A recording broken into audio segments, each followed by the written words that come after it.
TV Média. Aimez, partagez et abonnez-vous. Bonjour, bonsoir, et ça dépend de la hernie, nous allons biso, balan d'émission dépêche auto et la rabino na temps réel, dépêche les a présenté na ngamoko missionoka aspect spirituel, bopeto na nzoto pe na molimo.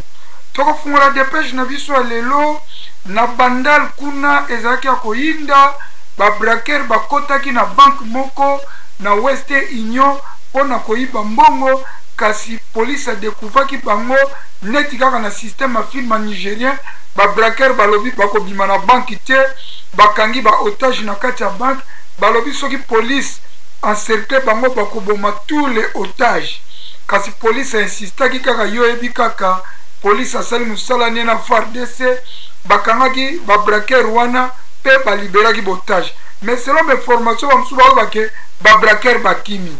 Alors, ceux qui ont su l'information, tu as confirmer réellement est-ce que les braqueurs bakangaki bango, to ba braqueurs bakimaki, mais selon l'information, les braqueurs bazalaki maîtriser bokolandango na dépêche ya lelo.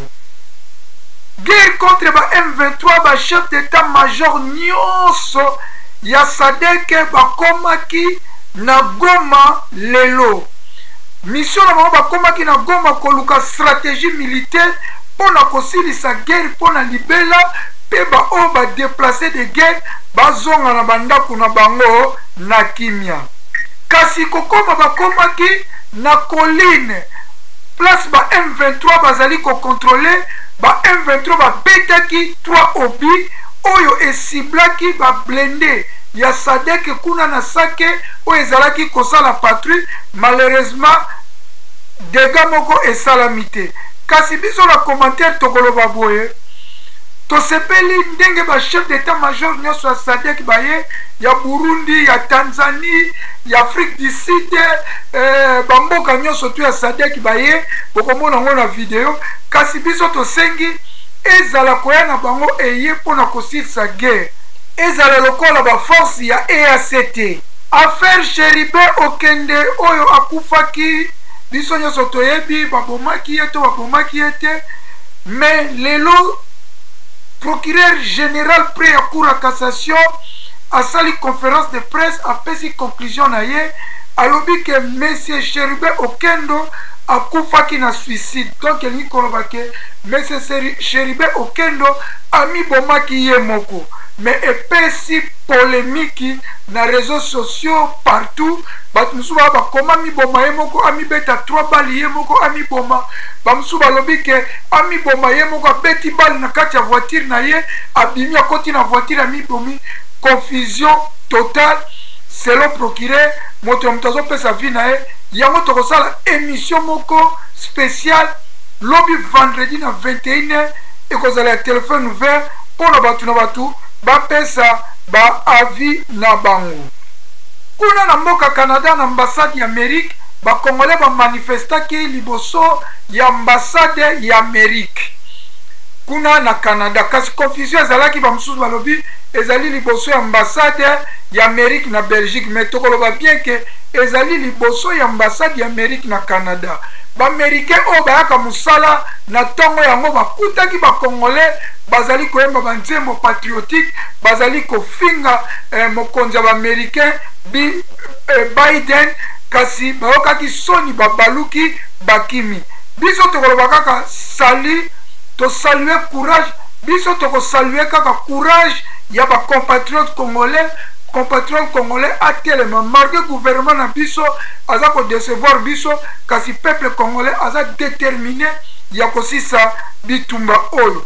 Bravo ba compatriotes bisika bozali na mboka Canada. Mukonzi ba M23 bisimo pango na AFC ya nanga baza déterminé ya kobunda ti problème na bango ekozwa solution soit disant dialogue soit disant bitumba.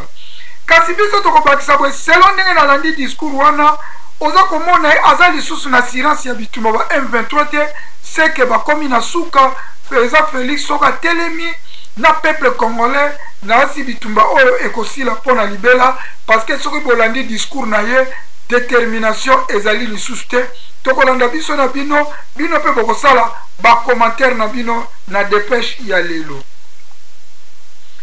FARDC auti kokanga soda moko ya ADF bazali kosambisa ye mpe soda ya ADF a confirmé que auti na Ruchuru na fief ya ba M23 bokolanda ye bokoyoka ye naza penza na commentaire mingi ya kotia te soki bino baza na commentaire botia yango na commentaire na se ya YouTube.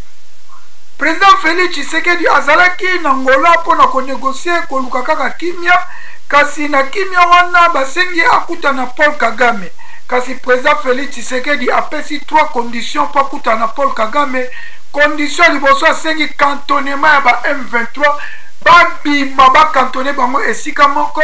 En plus de cela alobi Rwanda a quitté territoire congolais avant ye akutana na Paul Kagame. Ndenge balobaka na anglais let's see oyo nini eko salama. Cour d'appel ya Paris a outi ko confirmer l'accusation contre M. Roger Lumbala pour la complicité ya crime contre l'humanité. Bino moko boyebi M. Roger Lumbala azali moto ya bambala akendaka na Russie kosomba bambala kasi lelo akolia bambala na ye otobengi vungule ya bambala kuna na prison na Paris.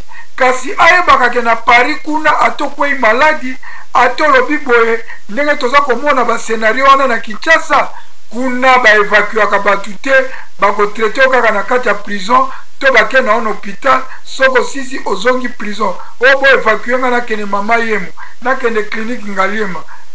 Roger Lumbala akolia bambala na ye oyo autaki kosomba na mboka Russie. Bobosana te kombo ya Jean-Pierre Bemba pe ezali cité na dossier wana toyebi te ekosuka ndenge nini. Jean-Pierre Bemba allié ya président Félix Tshisekedi pe ministre ya défense pe vice premier ministre toyebi te soki ekosuka ndenge nini. Ndenge bapekisi bana moto kokota na Gombe bana moto baleli na Chiluba baza kolela Kabila na Chiluba balobi Kabila zonga na Chiluba baza kolela po balobi comportement ya Peter Gazadi ezali kosepelisa bango te baleli na Chiluba mwanetu Kabila zonga bokolanda bana moto ndenge baza kolela Kabila zonga me Kabila kozonga ndenge nini ye mutu aza na makila ya bakongole na maboko na ye ba force commune na samba te makambu ebele oyo asali na mboka na biso Congo. Na dépêche utaki koleka tolakisaki bino image ya bandeko na biso ba congolais bazali ko souffrir kuna na Bukavu place po ebuka na kikasi en attendant gouvernement auti kozwa solution po na ba peuple wana ya Bukavu ndenge nini bakoki kokatisa.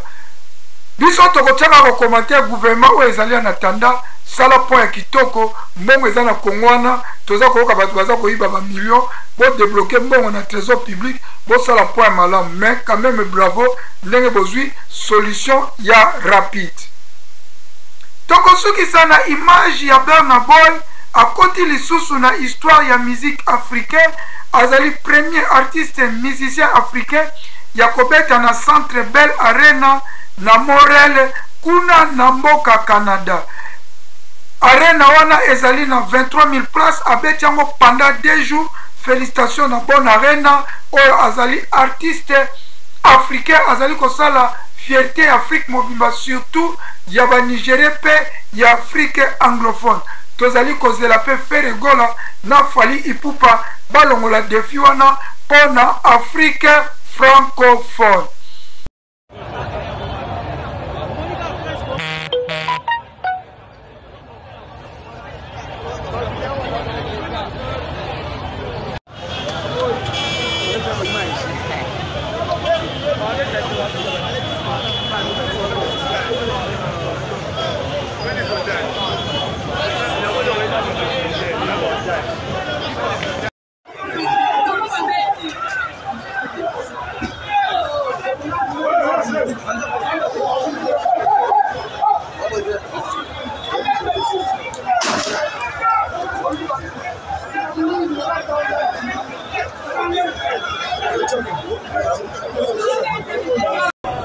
tout cas kobima western ba criminel exacté bozomona balali ah boy western ana kobima tokangami lelo toyebi te soki tokolala wapi bozomona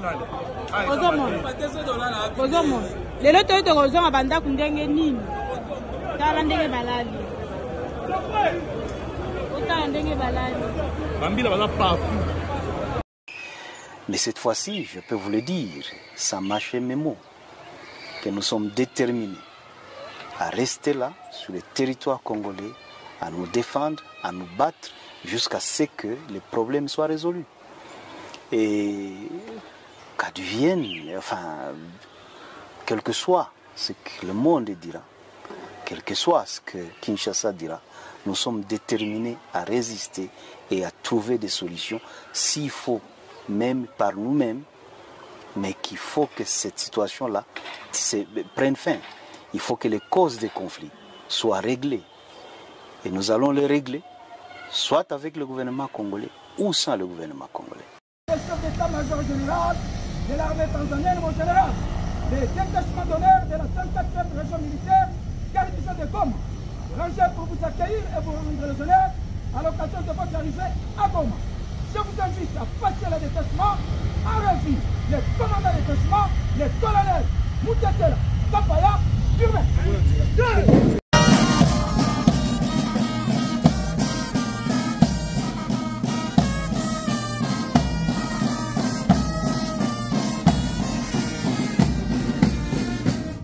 Musique, chef d'état-major général.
Mon général, le détachement d'honneur de la 34e région militaire de la région de Goma, rangé pour vous accueillir et vous rendre les honneurs à l'occasion de votre arrivée à Goma. Je vous invite à passer le détachement en revue. Le commandant du détachement, le colonel Moutetela Kapaya Firmin.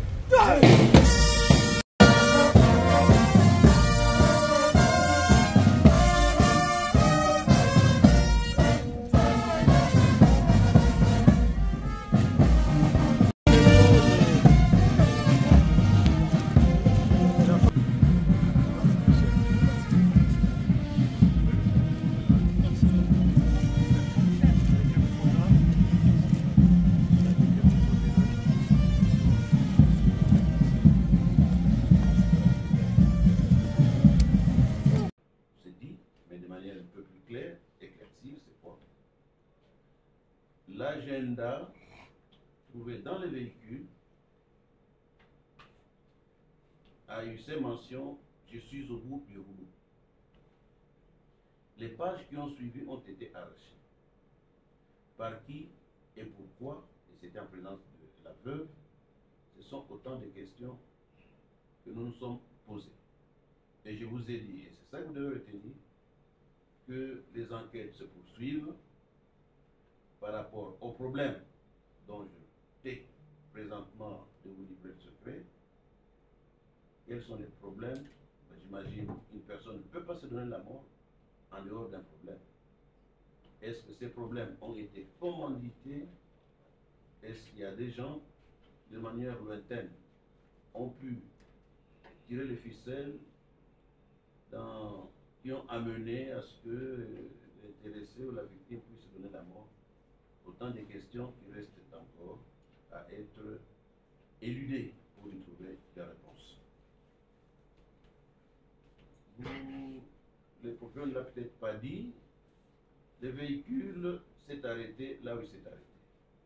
Les témoignages des personnes qui sont derrière, parce que c'était devant un garage,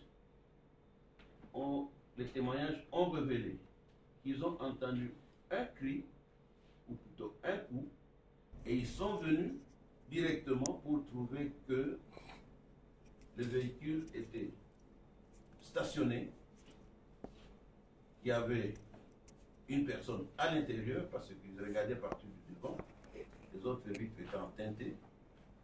Et lorsque nos équipes arrivent, il y avait d'ailleurs de petits bandeaux qu'on appelle chégués, qui ont déjà commencé à arracher, à voler le proviseur, tout ça comme ça. Donc là, les témoignages clairs des personnes qui ont été à l'endroit où le véhicule a été trouvé est tranchant que le véhicule s'est arrêté, personne n'en est descendu. Et c'est confirmé par les experts qui ont trouvé le véhicule hermétiquement fermé, et comme le procureur vous l'a dit, impossible d'être dehors, de démarrer, de trouver le moteur et la clé à l'intérieur avec climatisation en place. Cela est pratiquement impossible. Les autres détails, j'espère qu'ils vous ont été livrés de manière assez claire. Mesdames et messieurs, nous allons terminer notre communication en vous invitant à faire moins de commérages autour de certaines situations et qu'il est toujours mieux de garder sa langue en bride que de livrer au public des informations qui sont en fait des désinformations. Et c'est là où le ministère public peut trouver que vous avez franchi le bord du tolérable de la légalité pour entendre l'illégalité. Ça devient un faux bruit et nous pourrons mettre la main dessus. Merci pour votre attention et je vous souhaite... Porque canje sali bien, porque canje sali bien, bon monde sali bien, porque canje sali bien, complice,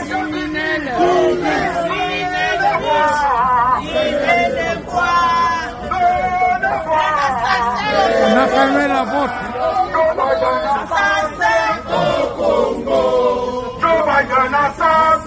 Au Congo, please pass the message. Please tell them. Please tell them. Ils sont partis. Ils sont partis. Ils sont partis. Nous avons réussi. Ils ont rebroussé chemin les Américains. Qui voulaient rentrer.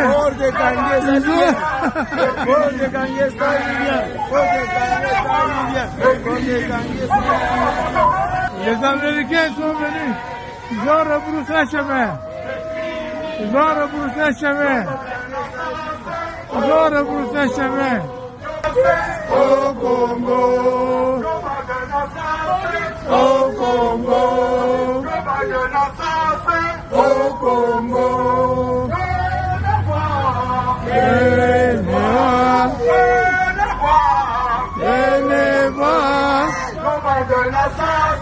Au Congo. Au Congo.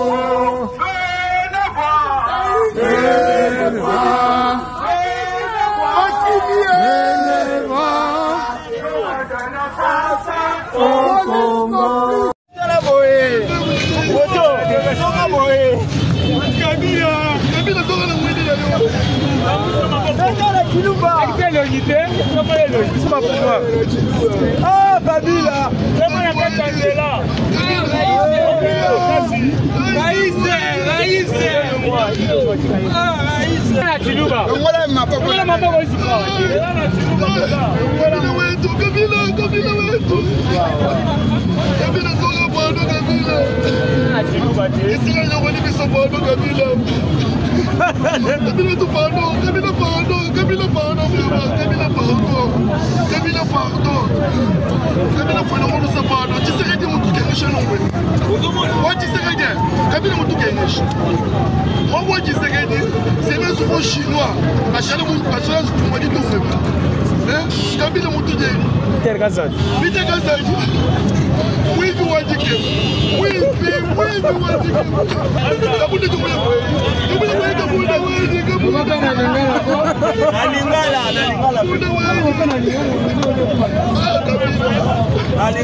Papa Seke.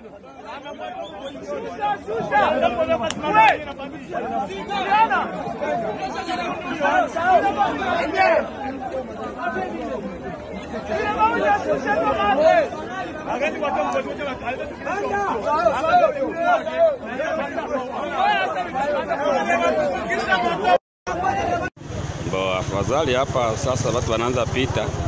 Afadhali hivi alishafanya hapa vema. Ni sawa. Watu wanaanza pita. Watu wanapita na miguu. Gari haina nafasi ya kupita hata moja. Hakuna nafasi gari inaweza pita kwa leo kabisa. Naona kisiri bomola. Skeli bomola mbaya sana.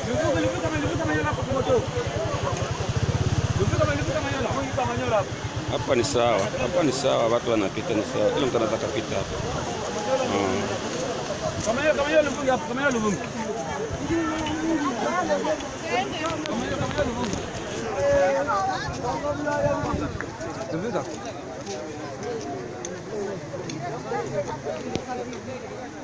Hapa yule ndio komesha kabisa.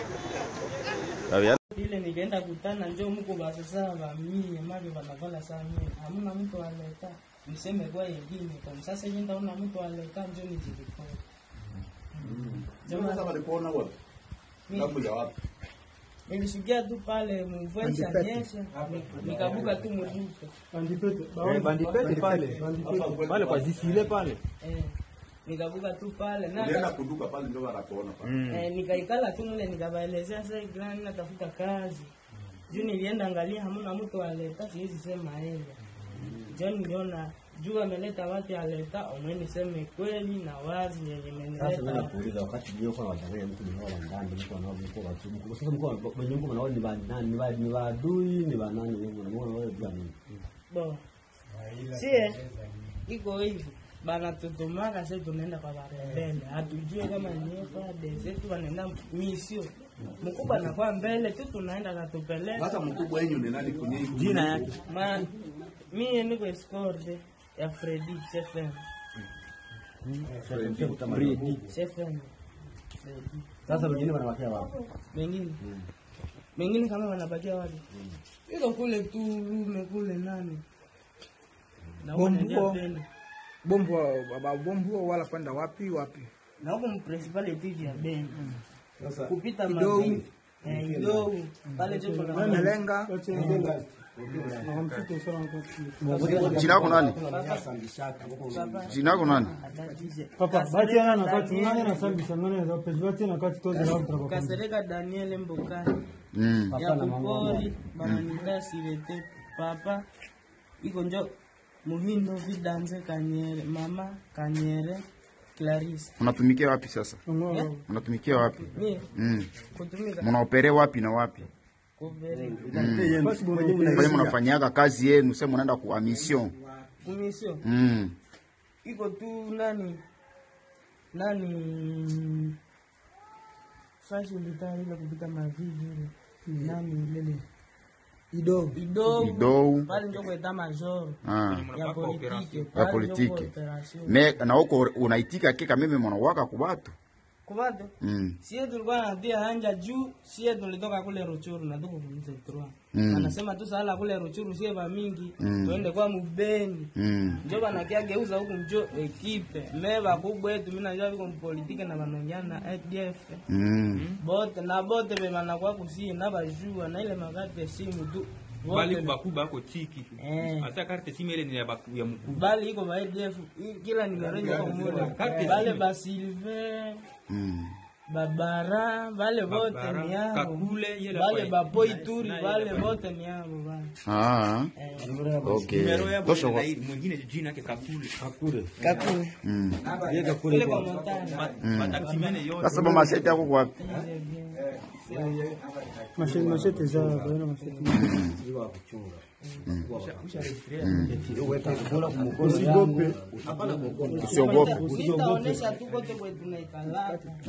Na kote kwetu tunalamka nitaonesha tu mimi tu niko napenda tu banisomeshe masomo niende kwa Kala mwana mke, kala merci.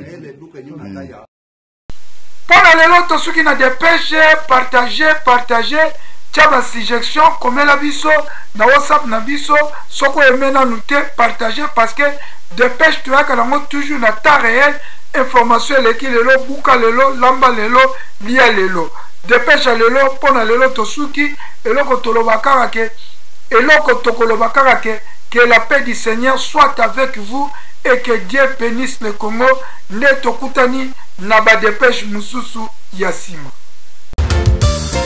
Congo Baseleki Congo Baseleki Peuple azali kolela Baseleki likola ba politicien ya moyibi Baseleki likola ba politicien ya kanyaka Baseleki